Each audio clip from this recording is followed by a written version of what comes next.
Ouvrons la Bible dans Philippiens, chapitre 4. Philippiens, chapitre 4, verset 6.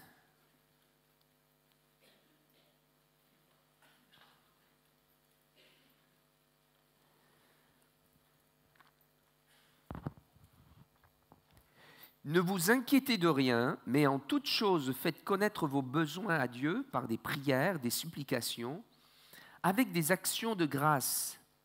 Et la paix de Dieu, qui surpasse toute intelligence, gardera vos cœurs et vos pensées en Jésus-Christ. Au reste, frères, que tout ce qui est vrai, tout ce qui est honorable, tout ce qui est juste, tout ce qui est pur, tout ce qui est aimable, tout ce qui mérite l'approbation, ce qui est vertueux et digne de louange, soit l'objet de vos pensées. Ce que vous avez appris et reçu, entendu de moi et ce que vous avez vu en moi, pratiquez-le. Et le Dieu de paix sera avec vous. Amen. J'aimerais ce matin continuer notre méditation sur la paix de Dieu. Comment avoir la paix ? Vous voyez qu'il est question dans ce passage de la paix de Dieu qui surpasse toute intelligence. C'est-à-dire c'est une paix qui n'est pas commune, qui n'est pas comme on peut trouver dans le monde. D'ailleurs, Jésus a dit « Je vous donne la paix, je vous donne ma paix ». Beaucoup connaissent cette histoire qu'on raconte qu'un jour, il y a eu un concours de dessin où le thème était la paix. Alors, il y avait différents dessins qui montraient un paysage tranquille, et on peut imaginer comme la mer ou peut-être la campagne, et des endroits, des inscriptions qui inspirent la paix. Mais le dessin qui a remporté le concours est celui qui décrit vraiment un orage avec des tonnerres, des éclairs, un tableau qui décrit un endroit effrayant, difficile, obscur. Mais dans ce tableau, il y avait un petit oiseau qui était caché sous un abri, sous un rocher, et puis qui chantait. Et c'est vrai que la paix dont il est question, la paix que Dieu veut donner, c'est une paix qui ne dépend pas des circonstances, des choses qui nous environnent, mais c'est une paix qui dépasse notre intellect. On ne comprend pas pourquoi on a la paix. C'est une paix divine. C'est une paix miraculeuse et surnaturelle. Pour ceux qui n'étaient pas là la dernière fois, je pourrais juste faire un petit rappel que pour avoir cette paix que le prince de la paix donne, la première chose, c'est de rencontrer Jésus, le prince de la paix. C'est de naître de nouveau, nous convertir à Jésus-Christ, le recevoir comme sauveur et Seigneur. Et finalement de comprendre que Jésus-Christ a accompli un acte de justice par sa mort et la résurrection, parce que, en fait, la paix, c'est une conséquence de la justice. Deuxièmement, nous avons dit que cette paix que Dieu nous donne, c'est merveilleux, mais qu'il y avait une marche, que Jésus est un chemin, il est le chemin. Et qu'il nous faut évoluer, il faut grandir dans une relation avec le Seigneur. Et dans Galates 5, 22, il est parlé de la paix qui est le fruit de l'Esprit. Et que dans cette intimité, dans cette marche avec Dieu, c'est par la connaissance du Seigneur. La grâce et la paix sont multipliées par la connaissance de Dieu et de notre Seigneur Jésus-Christ. Troisièmement, nous avons parlé de garder les préceptes, garder l'enseignement du Seigneur, les commandements, sa loi, de l'écouter, pas seulement entendre, mais dans le sens de le vivre, le mettre en pratique, obéir à sa parole. Et Proverbe 3, verset 1 dit que ça augmentera ta paix. Amen. Et aujourd'hui, j'aimerais donc continuer. Philippiens 4, donc verset 6, il nous est dit, ne vous inquiétez de rien. La traduction, la parole vivante dit, n'entretenez aucun souci. Autrement dit, ne l'alimente pas. Dans tes pensées, parce que beaucoup de choses se passent au niveau des pensées, ne t'alarme pas, ne te laisse pas troubler, ne t'agite pas en te focalisant sur le problème, en te concentrant sur le problème, en alimentant tes pensées avec toutes sortes de raisonnements et en écrivant toutes sortes de scénarios. Et il y en a qui sont très forts pour imaginer le pire, la catastrophe. Mais ne l'entretiens pas, ne l'arrose pas, et c'est comme une plante qu'on pourrait tous les jours arroser. Vous savez que si une plante vous l'arrosez, elle pousse. Et celle-là, c'est une plante, je dirais, carnivore. C'est comme un bébé tigre, les faits divers le racontent, qu'on pourrait garder, apprivoiser, alimenter, mais quand il va grossir, il pourra te dévorer. De la même manière, eh bien, ne pas regarder sous tous les angles les différents problèmes qui peuvent surgir, mais détourner nos pensées. Voyez, ne pas s'inquiéter, ne pas s'alarmer, ne pas s'affoler, parce que ces pensées pourraient venir t'asphyxier, te paralyser et t'étouffer, voler ta paix. La Bible dit au contraire, 1 Pierre, chapitre 5, verset 7, nous dit « Déchargez-vous sur lui de tous vos soucis, car lui-même prend soin de vous. » La Bible dit de décharger justement ces pensées. Ne t'accroche pas à ces pensées-là. Il y a pas mal de temps en arrière, je visitais un couple de personnes âgées. Parce que ça faisait un certain temps que je les voyais courbés, je les voyais comme accablés, ayant perdu la joie et la paix. Et lorsque je leur ai rendu visite, eh bien, j'ai bien compris qu'ils portaient un problème. Un problème par rapport à leurs enfants. Un petit enfant, petit problème, on dit. Et grand problème. Et là, c'était des grands problèmes. Des grands enfants, des adultes qu'ils avaient, mais voilà, j'essayais de les exhorter, mais à un moment donné, il n'y avait rien à faire. Les paroles passaient dessus, ça leur glissait, et ça ne recevait pas du tout. Et à un moment donné, je crois que le Seigneur m'a conduit à les bousculer un peu, à ne pas caresser forcément dans le sens du poids, et dire Dieu vous aime, Dieu vous soutient, Dieu est avec vous. Je lui ai dit, mais vous savez que vous attristez le Seigneur? Vous savez que ce n'est pas la volonté de Dieu que vous soyez écrasés? Que ce n'est pas la volonté de Dieu, ça déplaît à Dieu de porter de cette manière, et il faut faire un acte de foi pour déposer vos fardeaux, vos soucis, vos inquiétudes au Seigneur. Et ainsi de suite, ça a été tout d'un coup un petit peu musclé. Un petit peu comme si je les réveillais et mettais un petit peu des claques. Et vous savez ce que la sœur a dit? Alors qu'elle était comme ça, comme courbée, qu'elle ne recevait rien du tout, elle a levé la tête, elle a commencé à me regarder avec des grands yeux, et elle m'a dit, frère, vous savez que vous me faites du bien? Alors j'ai continué. Hein? Bien sûr. Parce qu'en fait, elle s'était laissée piéger dans ses raisonnements qu'elle devait porter. Que pour elle, si elle abandonnait ce problème, c'est comme si c'était un abandon de ses enfants, c'était comme si elle était comme une mère indigne, comme si elle se sentait coupable d'abandonner ses problèmes, parce que c'était, oui, ses enfants, ce qu'il y avait de peut-être plus précieux pour elle, et elle pensait que c'était comme une trahison, comme de l'indifférence, de l'inconscience. J'aimerais vous dire non.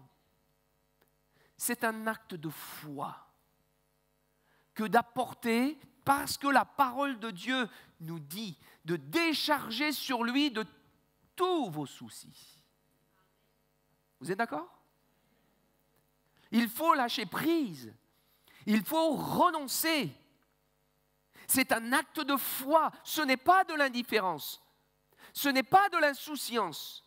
Ce n'est pas une démobilisation ou une déresponsabilisation. Mais c'est un acte de foi. C'est de faire confiance au Seigneur et de le décharger aux pieds du Seigneur. Parce que Dieu veut porter nos fardeaux. Amen. Il est notre Seigneur et Sauveur. Mais comment le décharger?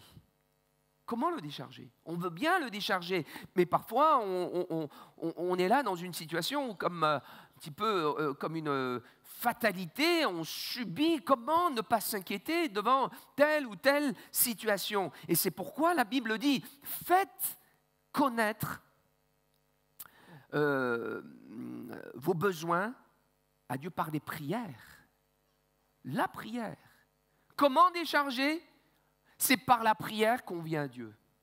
Par la prière, on peut décharger, c'est le moyen de faire connaître nos besoins et de décharger nos soucis et nos inquiétudes. Ce qui vient voler notre paix, ce qui vient plomber. La solution, oui, c'est vrai que Dieu est le Dieu des miracles et Dieu nous donne la foi qui déplace les montagnes, mais Dieu nous donne aussi la force, le courage.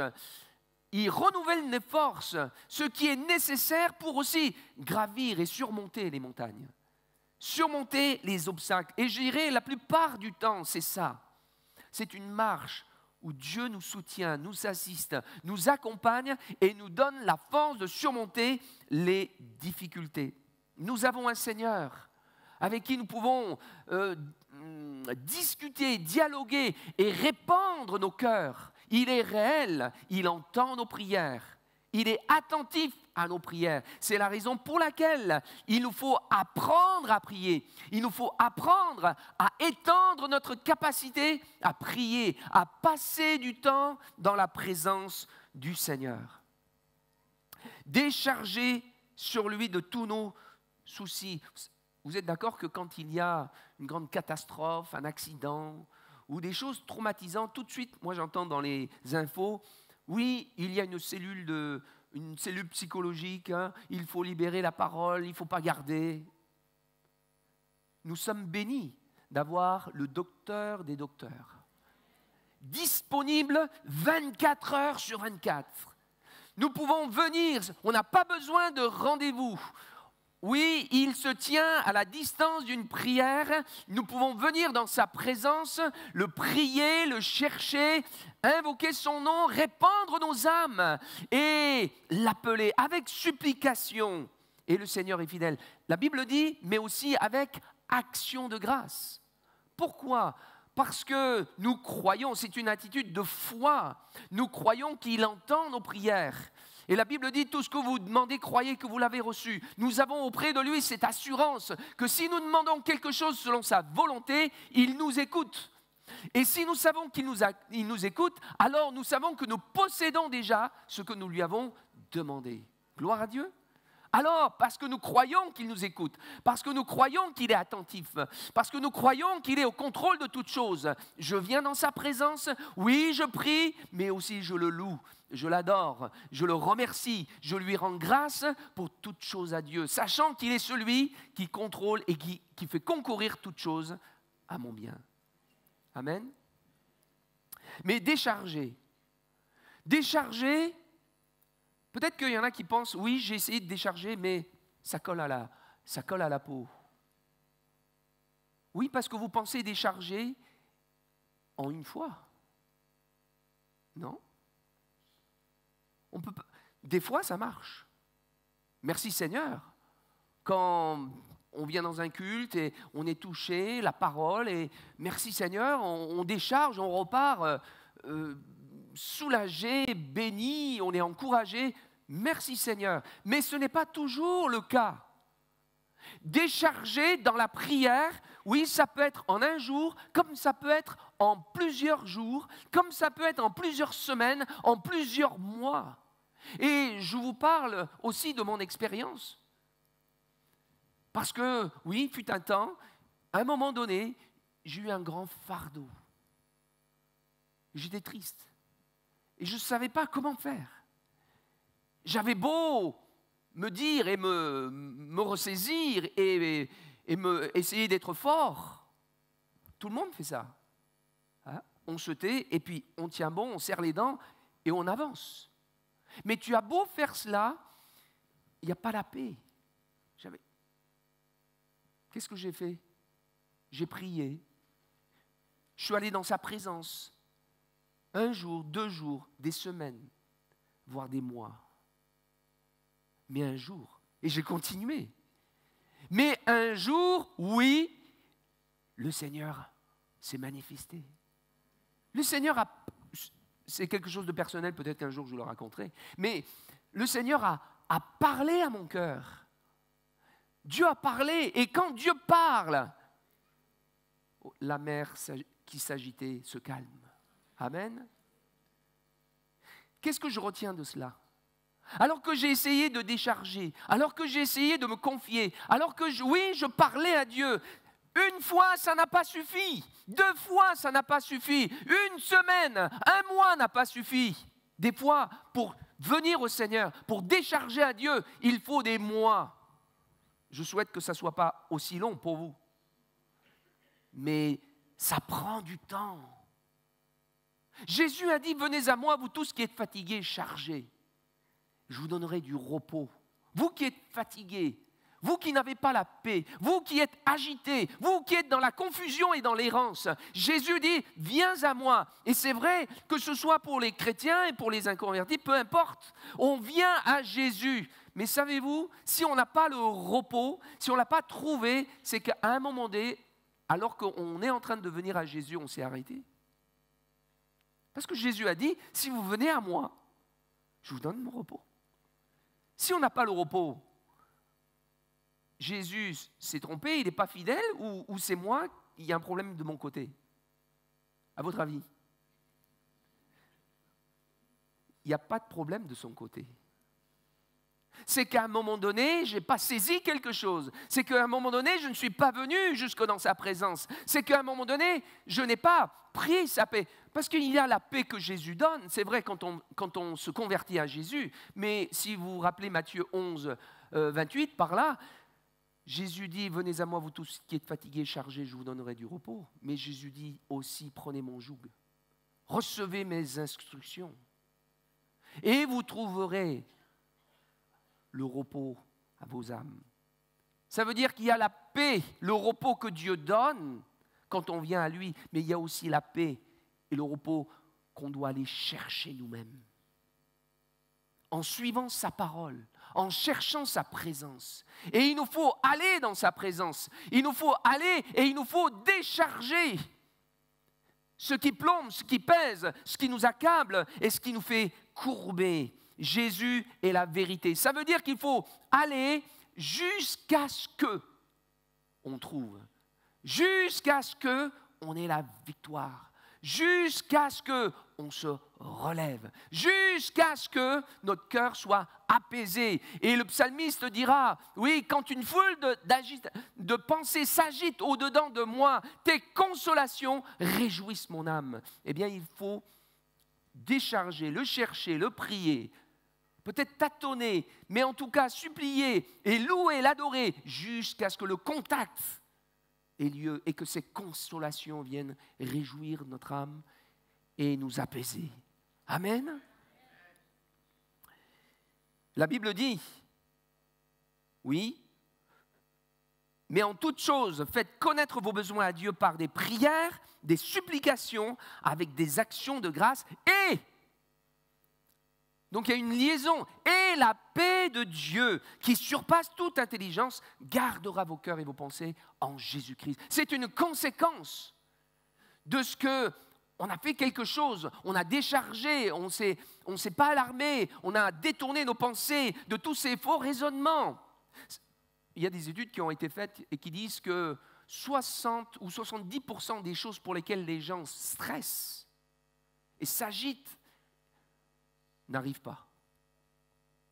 Donc c'est eux qui ont imaginé tout un tas de choses. Vous voyez? Donc ne t'inquiète pas, mais viens décharger. Il nous est dit, la suite, au reste, frères, que tout ce qui est vrai, tout ce qui est honorable, tout ce qui est juste, tout ce qui est pur, tout ce qui est vertueux, digne de louange, de tout ce qui est louable, tout cela soit l'objet de vos pensées. Si à un moment donné, il faut ne pas penser et ne pas aller dans ce mauvais raisonnement, la Bible dit maintenant, pense à quelque chose. Tourne tes regards vers ce qui est vrai, pur, juste, honorable, digne de louange, digne d'approbation. Et ça me rappelle le verset dans Colossiens, chapitre 3, verset 1. Si vous êtes ressuscités, cherchez les choses d'en haut. Des fois, on peut penser que les pensées qui arrivent, on ne peut pas faire autrement, qu'on est obligé de subir, que c'est comme une espèce de fatalité. Peut-être si, quand on n'avait pas le Seigneur. Mais si Jésus est maintenant en toi, si le Saint-Esprit est en toi, si tu es une nouvelle création, oui, il est possible par la capacité de Dieu, par la présence du Saint-Esprit, parce que tu es une nouvelle création, il y a possibilité, moyen de tourner ton regard, autrement dit, de remplacer les mauvais raisonnements par de bonnes pensées. Amen. C'est possible. Tu les remplaces, les pensées négatives, d'échecs, de catastrophes, de faillites, de maladies, de pertes, de défaites, de malheurs, par la vérité de la parole de Dieu. Amen. Parce que la parole de Dieu, elle est sainte. La parole de Dieu, elle est véritable.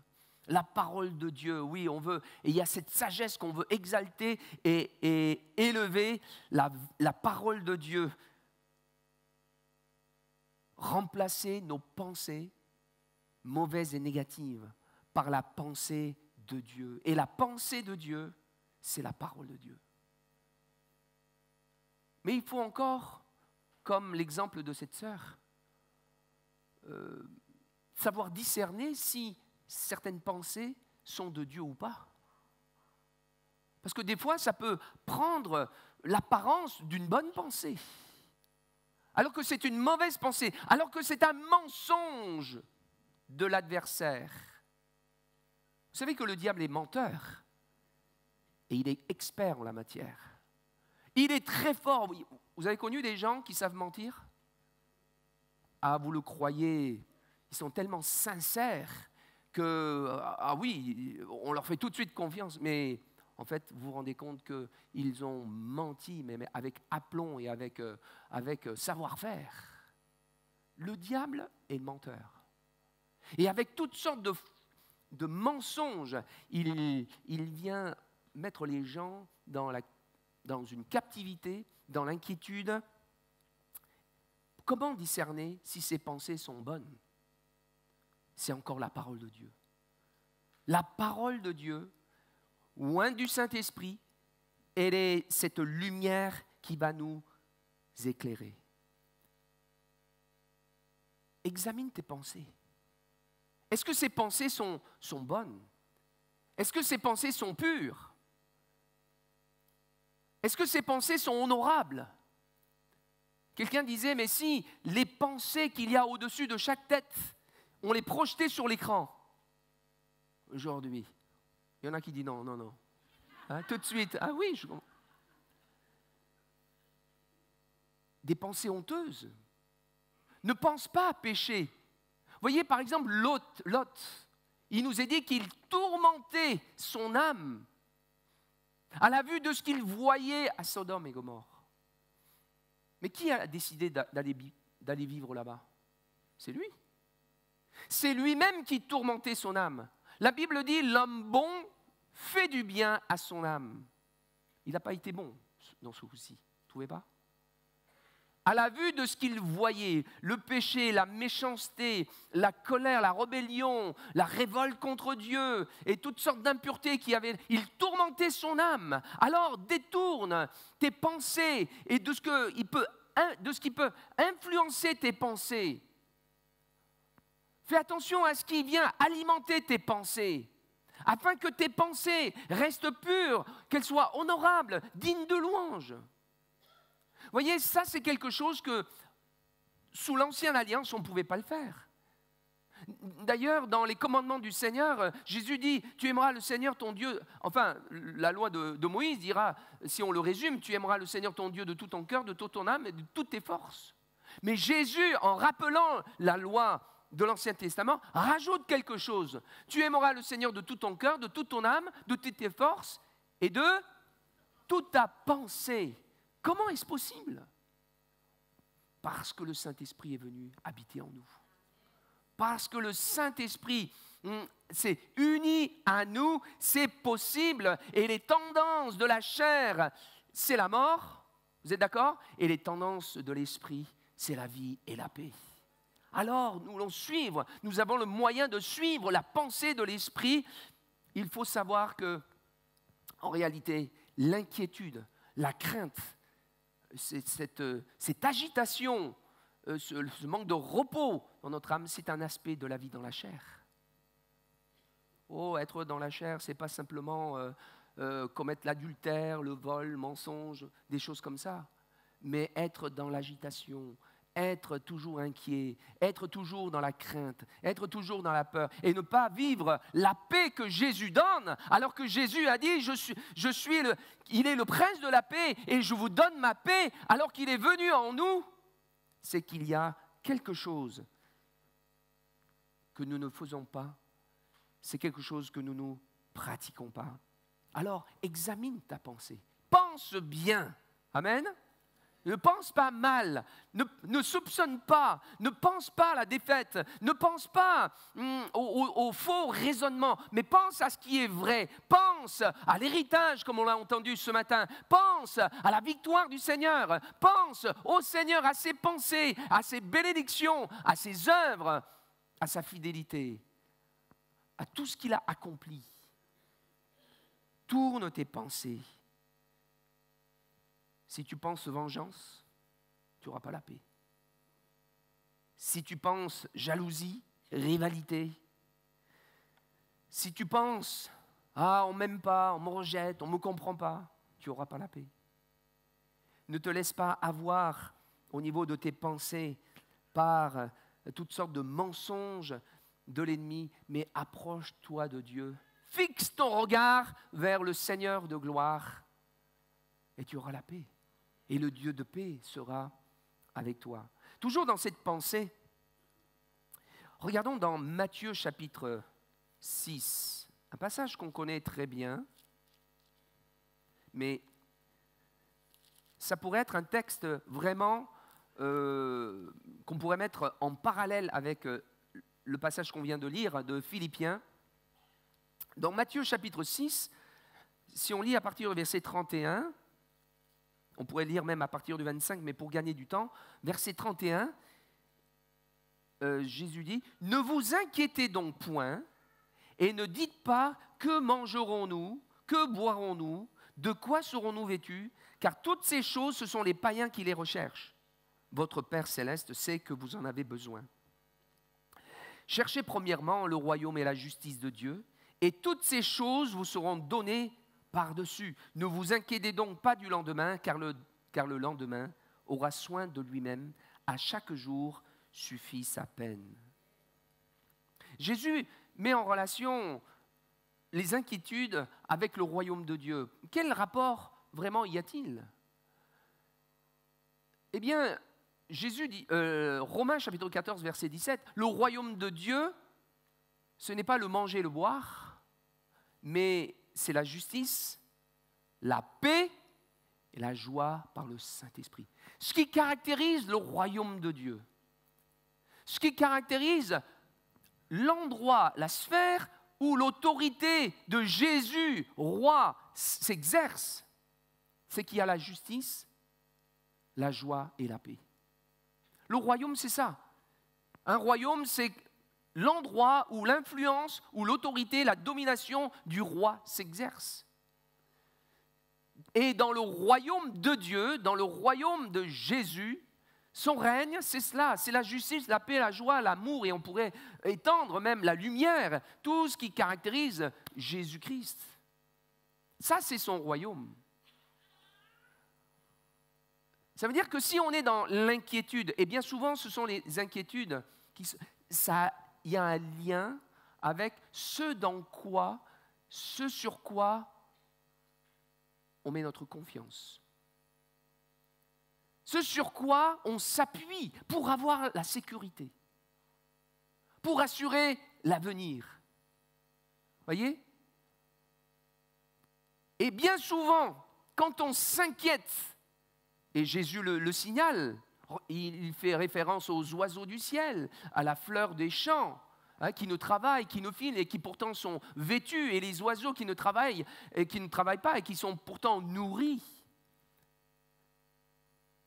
Les personnes qui sont dans cette inquiétude et qui perdent leur paix, c'est concernant leur sécurité. Qu'est-ce que je vais devenir ? C'est parce qu'ils mettent leur confiance, inconsciemment, ils peuvent dire oui, Jésus est Seigneur, inconsciemment, ils comptent sur autre chose que le Seigneur pour le manger, peut-être pour être vêtu, pour être logé, peut-être qu'ils comptent sur leur travail. Peut-être qu'ils comptent sur leur richesse.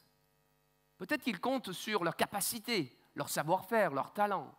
Peut-être qu'ils comptent sur leurs relations, leurs amis, la famille. En tout cas, ils mettent leur confiance dans quelque chose pour assurer leur sécurité et leur avenir. Leur espoir, toute chose. Si bien que, s'il y a un problème à leur travail, ils sont ébranlés. Comment je vais faire si je n'arrive pas à faire le quota ? Si on me renvoie, si je perds mon travail. Et on réfléchit, oui, mais alors je ne peux plus payer mes factures. Oui, mais alors après, je ne peux plus amener le pain à la maison. Que vont devenir ma femme, mes enfants ? C'est en rapport avec, si je tombe malade. Le moindre symptôme, j'ai peut-être la maladie, j'ai attrapé quelque chose. Constamment. Pourquoi ? Parce qu'ils mettent leur confiance et ils comptent sur quelque chose de la terre, éphémère, qui passe. Ils comptent sur ces choses pour leur sécurité et pour leur avenir. Ça veut dire que ce n'est pas Jésus qui règne.